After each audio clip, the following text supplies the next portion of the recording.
This is Lab 6, Faraday's Law. Introduction. Faraday's Law relates time-varying magnetic field to a Curly electric field. When in a conductive loop of material, this electric field provides an EMF which drives current. This current in turn produces an additional magnetic field, which can exert a force on the source of the original magnetic field.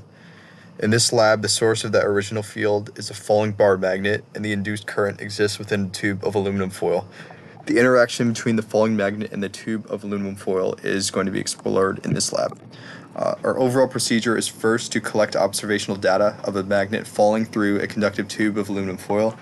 Second, to model the magnet-tube interaction computationally. And third, to compare the computational predictions with our observed data.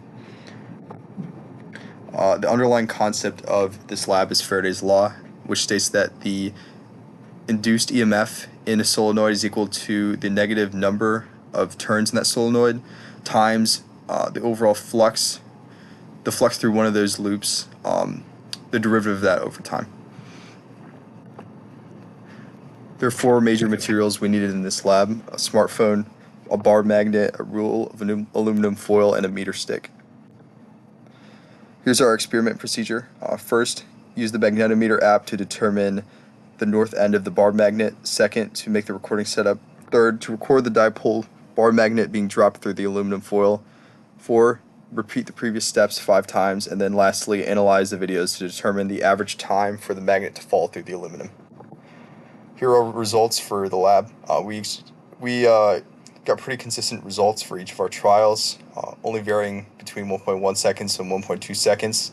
The average coming out to be 1.18 seconds, and here's a video of one of our trials.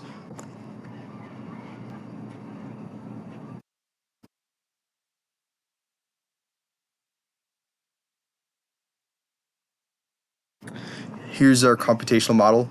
In the model, first the tube was split up into small rings, then the force from each ring on the dipole magnet was calculated and then summed, and then the velocity and position of the magnet were changed appropriately to the force on the bar magnet, and the results were very similar to what our calculated average was. We received the average, or in our computational model, we estimated the time for the bar magnet to fall through the tube to be 1.16 seconds, and that's very similar compared to what we got for average and observed in our experiment.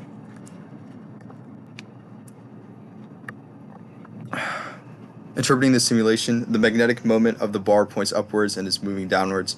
According to Faraday's law, the aluminum foil below it experiences clockwise current, and the foil above it experiences counterclockwise current. Therefore, red in the simulation represents clockwise, and then blue represents counterclockwise.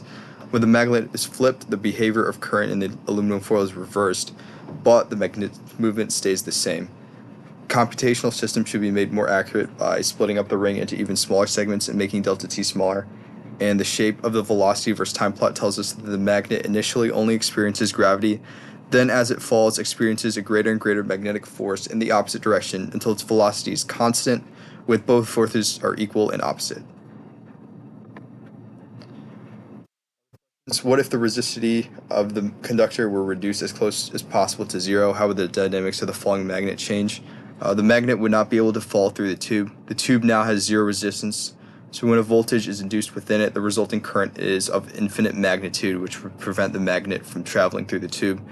What if holes were cut into the tube? How would this affect the ring currents in your model? The magnet would fall faster through those regions, as there would be less current and therefore less magnetic force on the magnet in regions with holes or slots. In conclusion, our computational model was deemed accurate as we achieved extremely similar results in the simulation and the observation, which is also evidence that we performed the experiment accurately. And the magnet falling through a tube of conductive material demonstrates Faraday's law that moving currents can be produced by magnetic fields.